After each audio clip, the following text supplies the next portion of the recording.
qui sont... Je suis d'accord avec M. Elimbi Lobé qu'on protège les autochtones et la minorité, mais il faut que cette minorité soit protégée contre elle-même. Puisqu'en réalité, les actes qui concourent au conflit aujourd'hui sont posés par ces différents autochtones. Ce n'est pas posé par les halogènes. Et quand les Limi-Lobé veulent vendre le terrain, ils font la cour pour que ces personnes achètent des terrains. Et quand on a fini d'acheter les terrains et qu'ils ont dépensé de l'argent, ils reviennent aujourd'hui poser le problème du tribalisme. Moi, je ne suis pas contre le fait que chaque région ou que chaque tribu puisse garder ses racines. Mais on ne peut pas empêcher, on ne peut non plus empêcher aux populations de se mouvoir. Ce que moi je voudrais dire à M. Elimbi Lobé, si ça vous pose problème, que, je ne sais pas, un Fumbané ou un Bamileke, je ne sais pas, où un Neton, soit par exemple député à Douala. Maman, tu as perdu ton téléphone dans le taxi, ta carte nationale d'identité, ton passeport, tes documents importants, ton sac. Plus de panique. Avec Saga, tu retrouves tous tes objets perdus facilement et très rapidement. À partir de 500 francs CFA seulement. Oui, tu as bien compris. À partir de 500 francs CFA seulement. Sécurise tous tes documents, tous tes objets grâce à un code QR unique portant tes informations personnelles. En cas de perte, grâce au système Saga, tu rentres en possession de tes documents personnels ou de tes objets perdus. Alors, plus besoin de chercher pendant des heures. Collez juste votre code QR sur l'objet ou le document que vous souhaitez protéger. Et en cas de perte, vous serez rapidement contacté pour la récupération de votre bien. N'attendez plus. Profitez de cette solution innovante. Avec Saga dès maintenant, à partir de 500 francs CFA. 500 francs CFA seulement. Avec Saga, c'est perdu, c'est retrouvé. Il faut donc demander qu'au niveau de l'Assemblée nationale, qu'on revoie la loi sur... qu'on revoie le code électoral. Comme ça, on pourra dire que quand il y a élection législative, par exemple, ou municipale à Douala, il n'y aura que des Douala qui vont voter. Et là, il n'y aura que des Douala qui vont être candidats. Et là, vous serez très content. Ne venez pas ici débiter votre bille en prenant les autres pour des boucs émissaires. Personne n'a interdit à l'autre d'aller s'installer dans un autre village. Et personne n'est allé là et il a trouvé et qu'on l'a chassé. Donc, moi, quand je vous entends dire que les terres, sauf les autochtones ou la communauté villageoise sont habilités à immatriculer les terrains. Et moi j'entends, moi je ris. Quels sont ceux qui procèdent à ces immatriculations? Prenons par exemple le cas de Dikalo, où vous appelez ces Dikalo. Dikolo. Quand vous allez regarder ceux qui ont initié ce projet et ceux qui ont accompagné ce projet, ce sont les chefs traditionnels Sawa.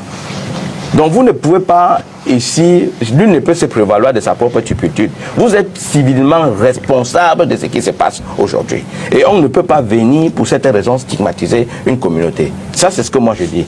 En plus, moi je crois que le problème ne se pose pas uniquement au niveau de l'occupation de l'espace. Il y a également un ensemble des clivages qu'on observe, même au niveau de la fonction publique. Et je pense que c'est également aussi l'occasion d'interpeller les uns et les autres. Quand on demande à chacun qu'il doit rentrer chez lui, mais je ne trouve pas de ça, on peut bien l'admettre, mais que déjà, que chaque fonctionnaire rentre travailler dans son propre village, que, je ne sais pas, que chaque tribu puisse construire peut-être sa cimenterie, que chaque tribu puisse aller fréquenter dans l'école construite par sa tribu. On ne peut pas venir commencer à demander aux gens de rentrer chez eux et penser que c'est un sol qu'on vient balayer comme ça et on renvoie chacun chez lui. Monsieur Elimbi Lobé, si vous êtes capable, moi je vais vous dire, personnellement j'ai des investissements à Douala. Si vous êtes capable de me rembourser et me dédommager, je me ferais volontiers de vous le céder.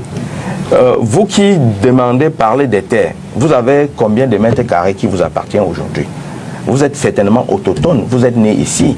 Comment ça s'est passé pour que les villages disparaissent si ce n'est pas vous qui avez vendu les terres. Donc ne venez donc pas accuser les gens.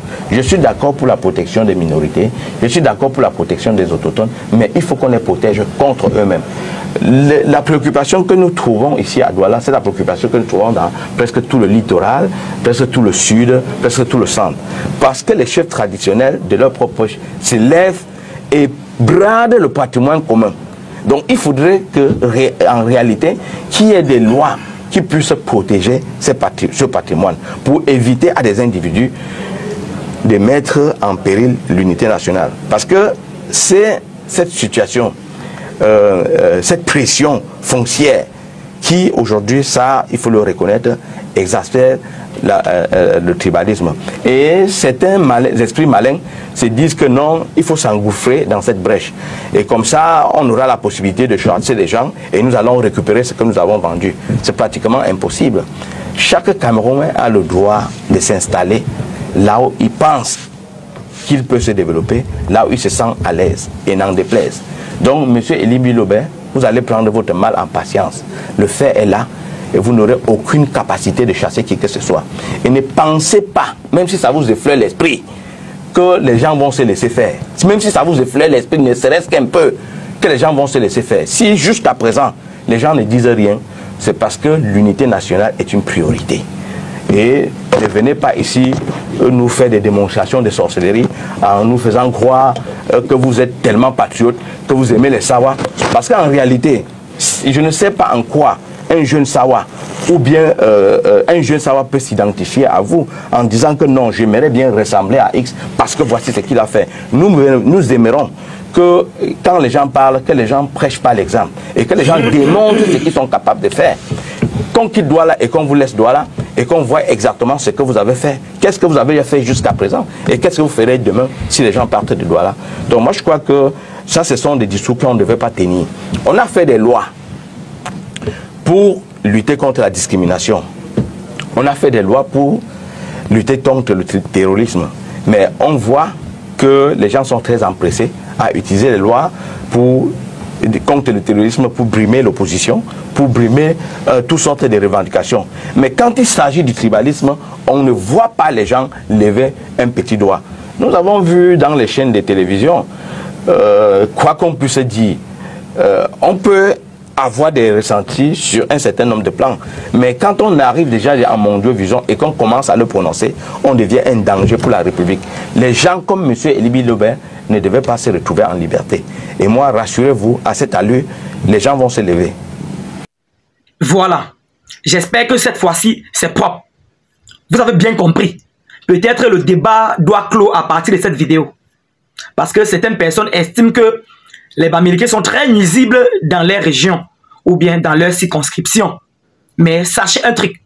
Le Cameroun, que vous voyez, c'est le Cameroun de tous les Camerounais.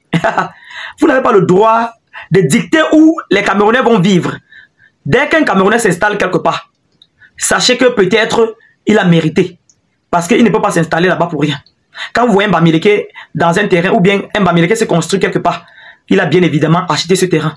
Donc, ceux qui estiment que les Bamileke vont rentrer chez eux et laisser leur ville en paix, si vous êtes prêts à rembourser l'argent des Bamileke, l'argent qu'ils ont investi sur leurs différents terrains, quelqu'un ne peut pas construire son immeuble dans ton village, sur un terrain qu'il a acheté avec son propre argent. Tu te lèves un matin, tu demandes qu'il quitte. C'est inadmissible. Ça, c'est un débat qui n'a même pas lieu d'y être. Vous voyez? Mais puisque vous aimez le bavardage, on doit bavarder.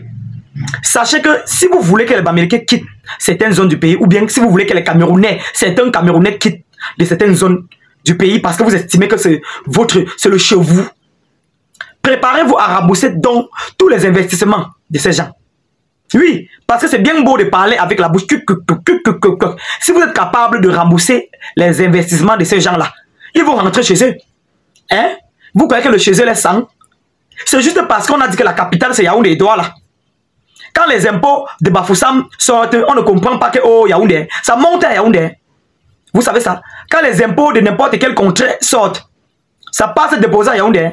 Voilà. Sachez que c'est l'argent de tous les Camerounais. Voilà. Tout le monde paye les impôts dans ce pays. Tous les Camerounais payent les impôts. C'est ça qu'on collecte pour construire. Yaoundé est bien construit plus que certaines villes. Actuellement parce qu'on a estimé que non. Yaoundé, c'est la capitale politique. Et ça avait l'argent de tous les Camerounais qui ont construit ces villes. Donc, arrêtez les débats sans cesse. Les débats qui n'ont pas de sens. Sachez que si vous voulez diviser les Camerounais, vous allez trouver les Camerounais sur votre chemin. Le Cameroun est un et indivisible. Le Cameroun, c'est le Cameroun de tous les Camerounais. Les Camerounais de tous bords. Je m'adresse aux paresseux qui veulent chasser les autres Camerounais pour s'en accaparer de leurs biens ou bien de leurs terrains. Tenez-vous tranquille. Vous dormez debout et vous courez dans le sac. C'était qu'il ne faut pas. Pour ceux qui égarent les objets et passent le temps à pleurer là, sachez que la plateforme sagaqr.com vous aide à retrouver vos objets égarés. Maman, tu as perdu ton téléphone dans le taxi, ta carte nationale d'identité, ton passeport, tes documents importants, ton sac. Plus de panique. Avec Saga, tu retrouves tous tes objets perdus facilement et très rapidement. À partir de 500 francs CFA seulement. Oui, tu as bien compris. À partir de 500 francs CFA seulement. Sécurise tous tes documents, tous tes objets grâce à un code QR unique portant tes informations personnelles. En cas de perte, grâce au système Saga, tu rentres en possession de tes documents personnels ou de tes objets perdus. Alors, plus besoin de chercher pendant des heures. Collez juste votre code QR sur l'objet ou le document que vous souhaitez protéger. Et en cas de perte, vous serez rapidement contacté pour la récupération de votre bien. N'attendez plus. Profitez de cette solution innovante. Avec Saga dès maintenant, à partir de 500 francs CFA. 500 francs CFA seulement. Avec Saga, c'est perdu, c'est retrouvé.